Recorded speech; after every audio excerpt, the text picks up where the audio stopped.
I wonder why Elon Musk would have just reposted this very short clip of NVIDIA's CEO discussing self-driving vehicles and Tesla.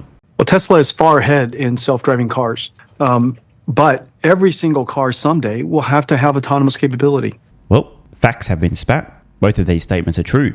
Now, just to be really clear, in the future, if a vehicle doesn't have autonomous capabilities, it has zero value. Maybe an analogy. Imagine a world in which there were computers that couldn't connect to the internet, mobile devices that couldn't connect to the internet. In a world with computers that are connected to the internet, if your computer can't connect to the internet, it's absolutely useless. You understand what I'm getting at here? The massive, enormous increase in value, utility of a self-driving car means that in the future, all cars will need to offer this same functionality, or zero consumers with even half a brain cell will be interested in buying one. As for Tesla's lead in autonomy, this is like an IQ test. A lot of people fail.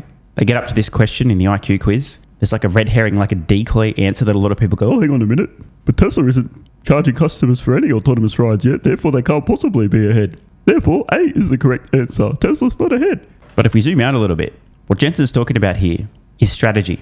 The finish line is a massive global fleet of millions of fully autonomous vehicles operating everywhere. On this, Tesla's years ahead. In fact, I might even say that they have an unassailable lead. But a lot of folks get confused and fail the IQ test here because they're not looking at Tesla's strategy, their general form of intelligence, in stark contrast to what everyone else in the industry is attempting to do.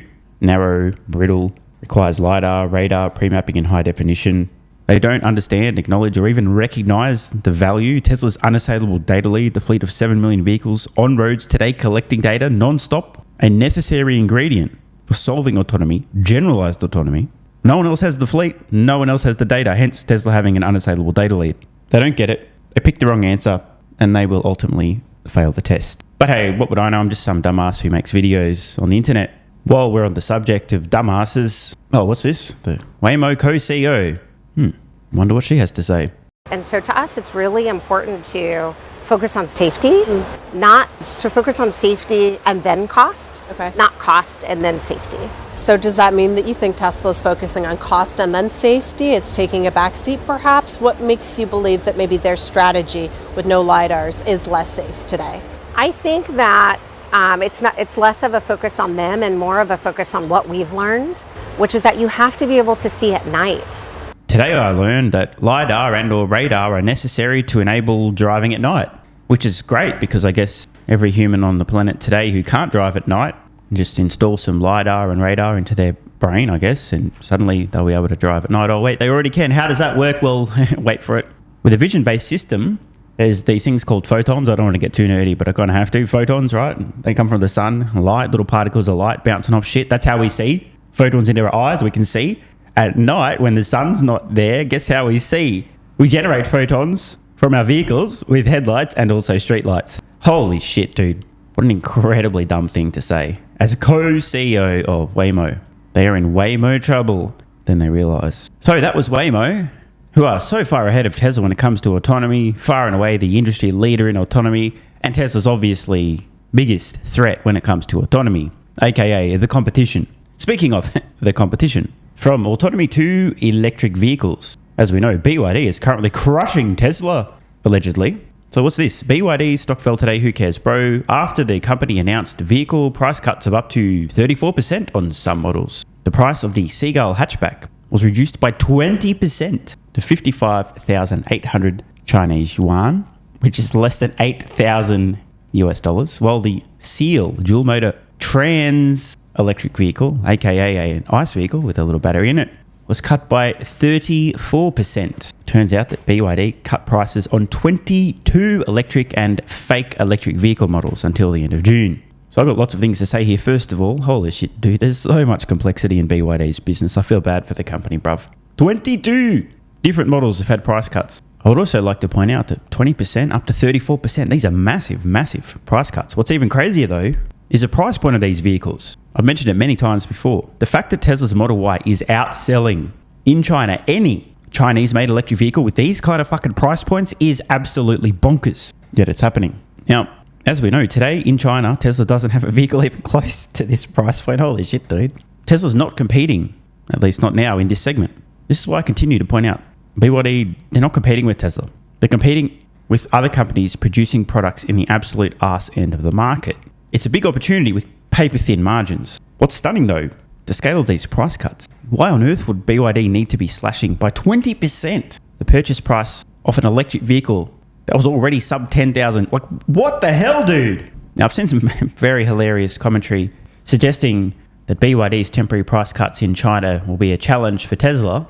And again, I think passing an IQ test with an IQ of above 12 would be a challenge for anybody making that comment. Somebody looking at spending under $10,000 for an electric vehicle in China ain't thinking about a Model 3 or a Model Y.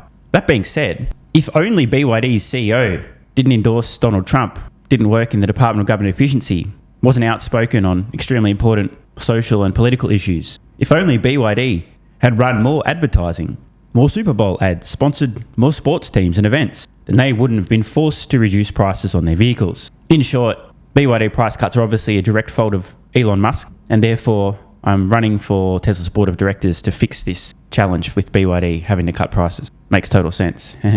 Now, I've said it before, I will say it again.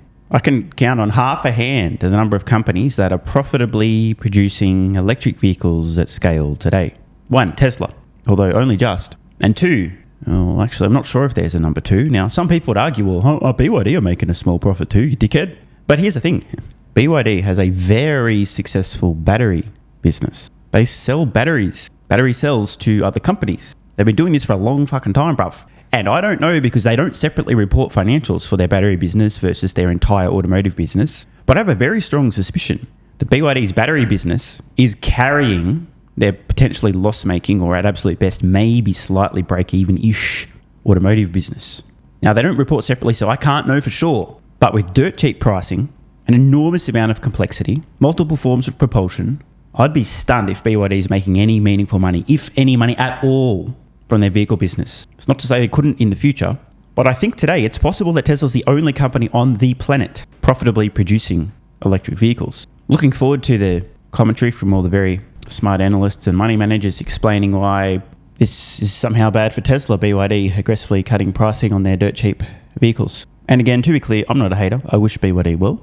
They've scaled quite well, but there's far too much complexity in the business. And like I said, I don't think they're making any money on vehicles, period. One final comment on this. Given that we know today Tesla's Model Y is the best-selling vehicle of any kind in China, it's also the best-selling vehicle of any kind on the entire fucking planet.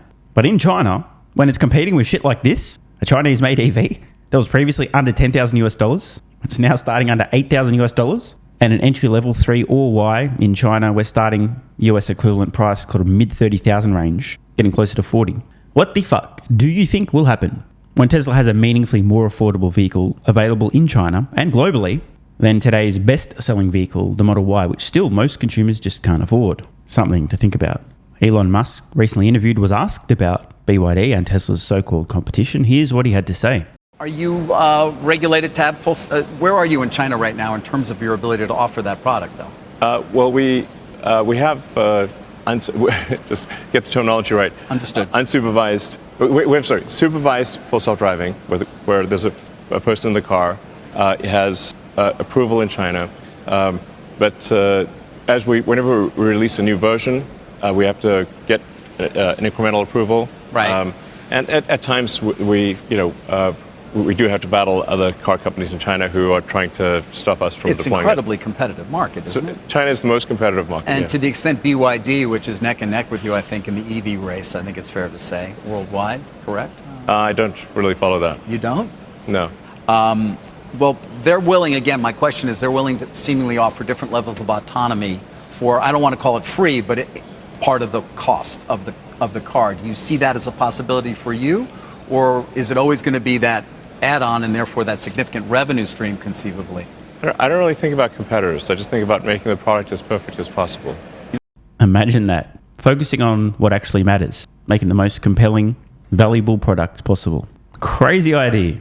This is obviously one of Musk's core philosophies. Focus on what actually matters. What actually moves the needle. And what moves the needle when it comes to Tesla is the best products, the best price, offering the most value in the marketplace. This is in stark contrast to many of the gigatards who continue to claim that Elon Musk is really dumb and doesn't understand marketing, that Tesla desperately needs PR, and if suddenly Tesla did have PR, then the fake news media, whose biggest or second biggest advertisers by category are automotive manufacturers, would be much more reasonable in their coverage. If only Tesla would run more ads instead of making their products better and more affordable, then they could sell more products. Many of these derps will argue, but you could do both. You could advertise and market and have PR and also make your products better and more affordable. Yes, you could, but there's only so much energy to expend, only so much time available.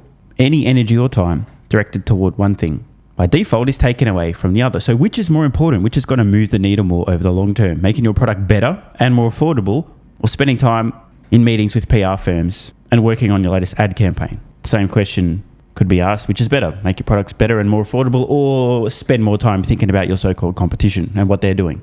If I boil down the endless unsolicited feedback Elon Musk gets regarding how he's running Tesla from the peanut gallery, it's quite simply this: hey Elon, you're doing it wrong. And hey, maybe the really intelligent people in the peanut gallery yelling at Elon that he's doing it wrong have a point. After all, it's not like he has a multi-decade history of doing multiple impossible things simultaneously while everyone the entire time's been yelling, hey, you're doing it wrong, it's not going to work, it'll fail, etc.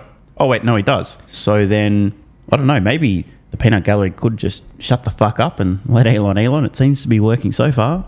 Just a thought. Want more content? Early access? Bunch of perks? Click the links in the pinned comment.